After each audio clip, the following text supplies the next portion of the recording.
Hello, how are you? My name is शेद इरशाद।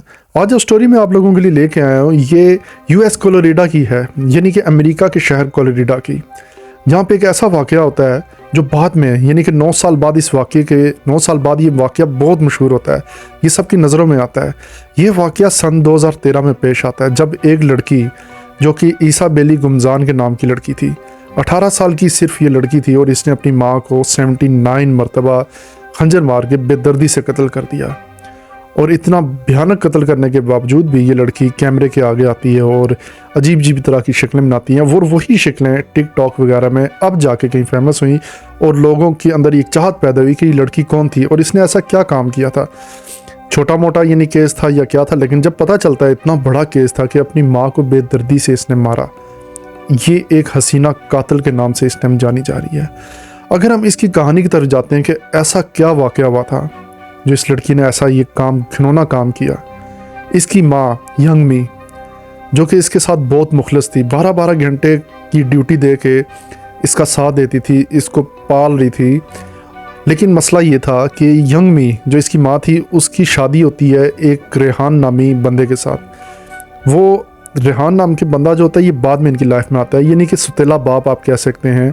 इसाबेली का सुतेला बाप होता है। इसाबेली रेहान को ज़रा भी पसंद नहीं करती, वो अपने पुराने बाप को ही पसंद करती है जो कि रॉबर्ट था जिसका नाम। इनका जो मज़हब था क्रिश्चियन था और एक ऐसा क्रिश्चियन मज़हब था जिसमें कोई फंक्शन कोई त्यौहार वगैरह कुछ भी नहीं मनाया जाता। ये ना इसाबेली के मतलब के लिहाज से वो बहुत बोरिंग थी इस अपने मतलब रिलीजन से, और उसके अंदर लाइफ में और भी बहुत कुछ चल रहा था। चल ये रहा था कि उसको एक तो रेहान पसंद नहीं था और दूसरा उसको लगता था उसकी माँ रेहान से बहुत प्यार करती है, यानी कि अपने लेटेस्ट हस्बैंड से बहुत ज़्यादा प्यार करती है और मेरी उसको फ़िक्र ही नहीं है। इसाबेली के अंदर ये गुस्सा पलता जा रहा था। आपस में इनकी बहुत लड़ाइयाँ भी होती थी और एक दिन तो हद ही हो गई। इसाबेली और यंग मी की लड़ाई हुई आपस में, यानी दोनों माँ बेटियों की लड़ाई होती है। और यंग मी कहती है कि तुम अपने पुराने बाप के पास ही चले जाओ, यानी तुम्हारा जो असली बाप है वो अपने असली बाप के पास चले जाती है। जब इसाबेली अपने बाप के पास चले जाती है रॉबर्ट के पास, तो वहाँ भी वो कुछ दिन रह के वापस आ जाती है। इस बार वो और भी ख़तरनाक होकर वापस आती है। इस टाइम उसकी उम्र हो गई थी 18 साल। जब वो वापस आती है कोलोराडो में अपनी माँ के पास यंग मी के, तो एक दिन वो गुस्से में होती है बहुत शदीद, अंदर ही अंदर उसका गुस्सा पल रहा होता है।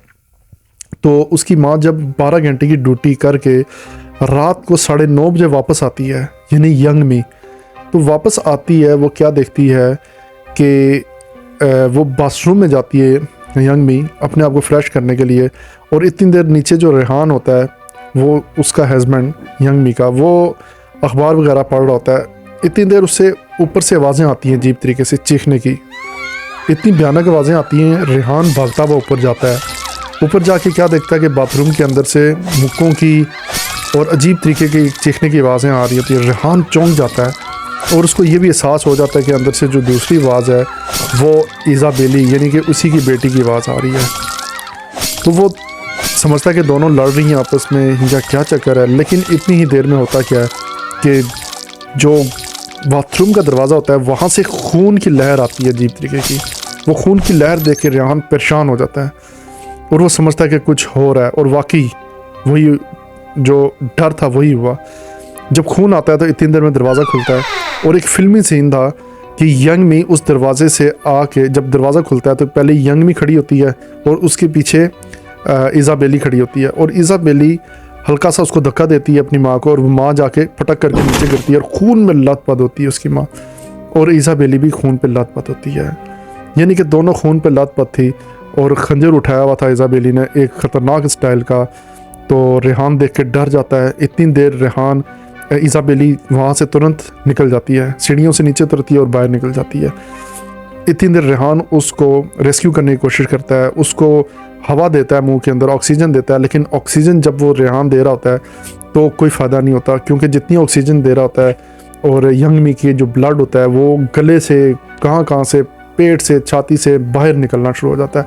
यानी इतने सुराख कर दिए थे, आप सोच के देखिए कि 79 मरतबा खंजर उसके अंदर गया, और वो 79 मरतबा जिस्म के कौन कौन हिस्से उसके अंदर गया होगा। यंग मीके कहते हैं कि चेहरे पे, आँखों पे, होंठ पे, गर्दन के अंदर कितने मतलब कि सुराख कर दिए थे, पेट के अंदर सुराख कर दिए थे। जब उसे डॉक्टर के हॉस्पिटल लेके गए, डॉक्टर के पास, तो वो तो पहले ही वो कहते हैं मर चुकी थी, उसकी डेथ हो चुकी थी, उसको बचाया नहीं जा सकता था, क्योंकि 79 कोई मामूली बात नहीं होती, बहुत हाई लेवल तरीके से मर्डर किया गया था। अब रेहान वगैरह भी बहुत परेशान होते हैं, वो तुरंत पुलिस में जाके रिपोर्ट करवा देते हैं इज़ाबेली के ख़िलाफ़।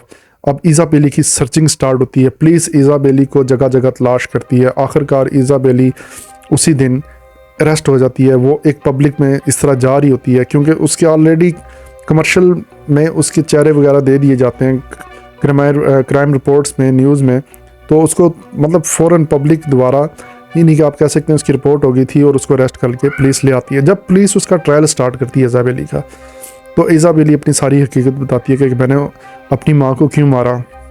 वो सब कुछ बताती है कि मैंने इसलिए मारा कि मुझे ख्वाब में एक अजीब सी एक आती थी चीज़ आती थी जो कहती थी कि तुम बुराई ख़त्म करो, तो मैंने बुराई ख़त्म की, और आगे मैंने देखा मेरी माँ थी, यानी मुझे पता नहीं चला। अब होता क्या है कि डॉक्टर के पास मतलब कि उसके होते हैं ट्रायल के मुताबिक डॉक्टर को चेक कराया जाता है। डॉक्टर भी कह देते हैं इसको एक ऐसी बीमारी है जो कि यानी कि इसके अंदर ये वो नहीं होती, ये डिफरेंट टू कैरेक्टर्स रखती है, यानी कि ये वो बीमारी है जिसमें इंसान अपने आप को दो तरह का बंदा शख्सियत महसूस करता है। तो इसके अंदर जब वो दूसरी पर्सनैलिटी आती है तो इसको ये नहीं पता था वो क्या कर रही है, और इसके साथ भी ऐसा ही हुआ।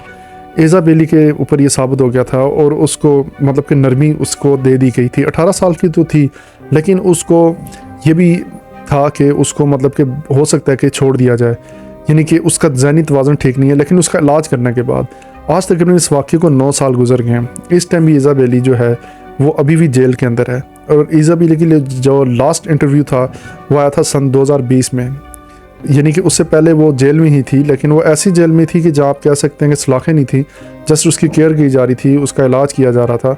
तो अब वो उसका लास्ट इंटरव्यू में उसने यही बताया इज़ाबेली ने कि मैं अब बिल्कुल ठीक हूँ, मैं अब कम्युनिटी ज्वाइन कर सकती हूँ।